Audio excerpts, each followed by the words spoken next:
ይህ ሰው የውሃን ብርጭቆ ያነሳና ይጠጣል። ከእርሱም ማዶ አንዲት ቆንጆ ትንሽዬ ሕፃን ልጅ እያየችው ነበር። እርሱም እንደተጠማች በማሰብ እንድትጠጣ ይጠራታል። ልጅቷም ያለምንም ማመንታት ሮጣ መታ ሙሉውን ትጠጣለች። ፓቭን እንዲህ ያለ ትንሽዬ ሆድ እንዴት ብዙ ውሃ ሊይዝ እንደሚችል አሰበ፣ ተደነቀ።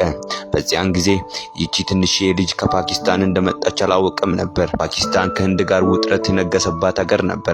ደግ ልብ ያለው ፓቭን ለልጅቷ ጠፍጣፋ ዳቦ አዘዘላት። ነገር ግን ልጅቷ ሁለት ጣቶቿን ትዘረጋለች።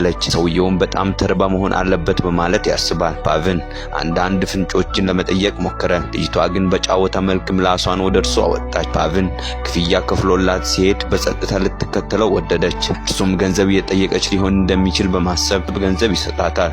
ነገር ግን የሚያብረቀርቁ አይኖቿን ሲያያቸው ትንሽ ፊቷ ቆሽሾ ነበር። ፓቭን ከወላጆቿ ተለይታ ሊሆን እንደሚችል የተገነዘበው በዚህ ጊዜ ነበር። አንዳንድ ሰዎች ልጆችን ይወልዱና ነገር ግን በአግባቡ ለማሳደግ ፈቃደኛ አይደሉም። ፓቭን ሊረዳት በጣም ቢፈልግም እሱ ራሱ በአሁኑ ጊዜ ከሌሎች ጋር ይኖር ነበር። ስለዚህ የራሱን የአንገት ሐብል አውልቆ በልጅቷ ላይ አደረገው። በባስም ወደ ቤት ሲመለስ በኋላ ተመለከተና ልጅቷ አውቶቡሱን እያሳደደች አየ። ተመልሶ እርዳታ እንድታገኝ ወደ ፖሊስ ጣቢያ ቢወስዳትም መናገር ባለመቻሏና ምንም ፍንጭት ስላልተገኘ ወደ አማቱ ቤት ሊወስዳት ግድ ይሆንበታል። ይሁን እንጂ የአማቱ ቤተሰብ የብርሃሚን ጎሳ አባላት ማለትም ከፍተኛ የሂንዱ ጎሳ አባላት ሲሆኑ ከዝቅተኛ ጎሳዎች ጋር ፈጽሞ ግንኙነት አልነበራቸው። አማቱ ስለ ልጅቷ ጎሳ ሲጠይቃት እሷም ከከፍተኛ ጎሳ የመጣች መሆኗን በግልጽ አስረድቷል በማለት ይመልሳል። ባልጠበቀ ሁኔታ በአመጋገብ ልዩነት ምክንያት ቀላል የቬጂቴሪያን ምግቦች ትንሿን ልጅ ምንም አልሳባትም።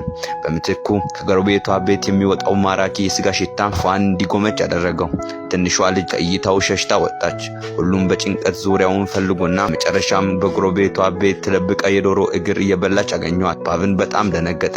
ይህ ልጅቷ በእርግጠኝነት ብራህሚን እንዳልሆነች አረጋግጧል። ምክንያቱም ብራህሚኒስ በአብዛኛው የቬጂቴሪያንነትን ይከተሉ ነበር። በማግስቱ ፓቭን ትንሿ ልጅ ዝንጀሮውን አምላክ እንድታመልክ ወሰዳ። ነገር ግን ስለ ሂንዱ የአምልኮ ስርዓት ምንም እንደማታውቅ ማን ያውቃል? በአይን ብልጭታ እንደገና ጠፋች። በዚህ ጊዜ ከመንገዱ ማዶ ወዳለው መስጊድ ትሮጣለች። ፓቭን ሲያገኛት እግሮቿን በብላ ጠቅልላ በጨርቅ ሸፍና ትኩረት እየጸለየች ነበር። ይህ ትዕይንት የፓቭንን የመጨረሻ ተስፋ ሙሉ በሙሉ አወደመው። ልጅቷ ብራህሚን ብቻ ሳትሆን ሂንዱም እንዳልነበረች አወቀ። ይህ ቀና አስተሳሰብ ላለው ፓቭን ሊሸከመው የማይችል በጣም ብዙ ችግር ነበር። ሴት ጓደኛው ዴቪካ እስክትመጣ ድረስ ሁሉንም ነገር እንዴት መቋቋም እንደነበረበት እርግጠኛ ባልሆነበት ሁኔታ ከመስጊዱ ወጣ።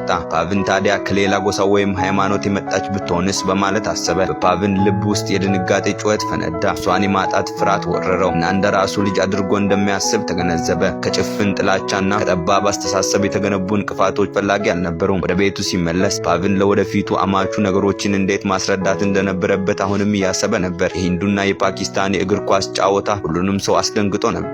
ህንድ ጎል ሲያስቆጥር ሁሉም በደስታ ጮሁ። ነገር ግን ትንሿ ልጅ በትንሽ እጆቿ በቁጣ ወዛወዘች። ሆኖም ፓኪስታን ባስቆጠረች ቁጥር ወዲያውኑ በደስታ ጨበጨበች። ፓኪስታን ተከታታይ ግቦችን ስታስቆጥር ትንሿ ልጅ በደስታ ወደ ጠረጴዛ ወጣ። እየጨፈረችና በቴሌቪዥኑ የፓኪስታንን ባንዲራ እየሳመች በደስታ ተናገረች። ይህንን ሲያይ ፓቭን ልብ ደነዘዘ። ቀደም ብሎ ልጅቷን ከየት እንደመጣች ለማወቅ ሲሞክር በህንድ ውስጥ ያሉትን ሁሉንም የቦታ ስሞች ዘርዝሮ ነበር። እናም በእያንዳንዱ ጊዜ ጭንቅላቷን እያወዛወዘች አይደለም በሚል መልስ መልሳለት ነበር። አሁን መልሱ ግልጽ ነበር። ከህንድ ጋር ውጥረት የነገሰባት ሀገር ከፓኪስታን የመጣች ነበረች። አዛውንቱም ወዲያውኑ በንዴት አስወጣቸው።